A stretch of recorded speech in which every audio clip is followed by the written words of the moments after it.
오늘 우리가 또 하나의 어떤 제목을 가지고 오늘 기도에 대해서 말씀을 나눌 거예요. 기도는 뭐냐? 성삼위 하나님을 누리는 시간이 기도다. 오늘 솔로몬의 기도는 열왕기상 8장에 나오는데 성전을 솔로몬이 이제 다 짓게 돼요. 다윗이 성전을 너무나도 짓고 싶어 했죠. 그래서 성전 지을 수 있는 모든 물건과 재물과 모든 것들을요 싹 다윗이 다 준비하였어요. 그리고는 아들에게 성전을 짓게 하죠. 22절에서 30절에 보면 솔로몬이 여호와의 제단 앞에서 이제 예배하는 그 앞에서 회중들과 함께 하나님 앞에 기도하는 모습이죠. 27절에 하나님이 참으로 땅에 거하시겠습니까? 하늘과 하늘들의 하늘이라도 주를 용납하지 못하겠거든. 내가 지어놓은 이 조그만한 건축된 성전에 하나님이 머무실 수 있겠습니까? 그런데 다윗 왕이 품었던 꿈이잖아요.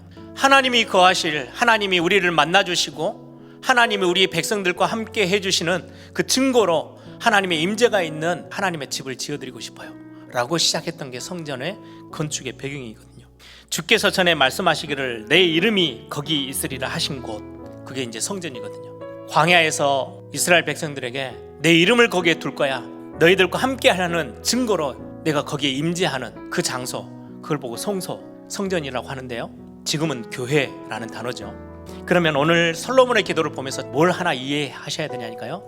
구약 성경의 시작에 성소라는 말은 거룩한 곳이에요.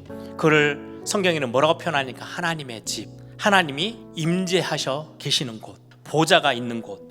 그래서 이 성소의 시작은 그 전부터 아브라함 때부터 하나님 앞에 단을 쌓기도 하고 이렇게 예배 처소들을 만들고 했는데요. 모세가 이스라엘 백성들을 데리고 나왔을 때 시내산에서 하나님이 명령합니다. 회막 성소를 지어라. 구체적으로 성전과 같은 하나의 어떤 모양이 딱 형성이 됐어요. 회막, 성막, 장막 다 같은 의미예요. 회막이라는 것은 하나님의 백성들이 함께 모이는, 회중들이 모이는 곳. 성막은 그 회막이 거룩하다, 거룩함이 더 강조되는 단어가 성막이에요. 하나님이 거룩하신 분이기에 하나님의 백성들을 만나주는 그 회막을 성막이라고 부릅니다. 그 성막이 뭘로 되어 있냐니까요. 텐트로 되어 있어요. 천으로. 그래서 그거를 장막이라고도 불러요. 그래서 성경은 그렇게 말씀합니다. 에스겔서 43장 7절에 보면 그가 내게 이르시되 인자야 이는 내 보좌의 처소이고 내 발을 두는 초소이고 내가 이스라엘 족속 가운데 영원히 있을 곳이다. 그 성소, 성막, 성전을 향해서 하나님 그렇게 설명하고 계세요.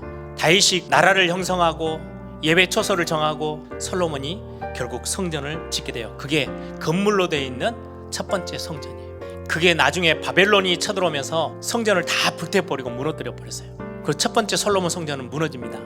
그리고는 70년 포로 생활을 갔다가 그 첫 번째로 돌아온 사람들이 수룹바벨을 중심으로 다시금 성전을 재건하기 시작해요. 그걸 보고 우리는 두 번째 성전, 수룹바벨 성전이라고 합니다. 그런데 이것도 얼마 가지 않아서 헬라 제국이 일어나면서 그 성전을 더럽히기 시작해요. 말라기서 이후에 하나님을 향한 하나님의 백성들의 시선이 다 끊어져 버린 시대예요. 그때 헤롯 왕이 그래서 새로 성전을 다시금 짓기를 시작해요. 그래서 46년간 성전을 지어요.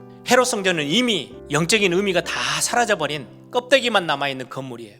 그때 예수님이 하신 말씀이 있어요. 너희가 이 성전을 헐어라. 내가 사흘 동안에 다시 일으키리라. 예수는 성전된 자기 육체를 가르쳐 말씀하신 것이라. 그래서 결국 성전은 그 구약의 성소로부터 시작해서 수백 년 동안 흘러왔던 그 성전의 진짜 의미를 예수님이 단 한마디로 정리하셔요. 건물이 중요한 게 아니고 그 성전은 예수 그리스도를 의미하는 거예요. 그래서 성전을 헐어라 이 말은요, 예수님의 몸이 십자가에서 죽으심을 말씀하는 거예요. 성전 대신 예수님이요 십자가에 매달려서 죽어요. 성전이 허물어지는 거예요. 그런데 3일 만에 다시금 성전을 다시금 새롭게 하시겠대요. 3일 만에 다시금 부활하실 것을 말씀하세요. 바울은 이 의미를 그대로 가지고 와서 그리스도의 몸된 교회, 성전이 바로 하나님의 구원받은 백성들이 모여있는 이 교회를 두고 성전, 그리고 구원의 은혜 속에 들어와 있는 저와 여러분을 보고 하나님의 성전, 여러분들이 바로 하나님의 성전이라고 말하고 있어요.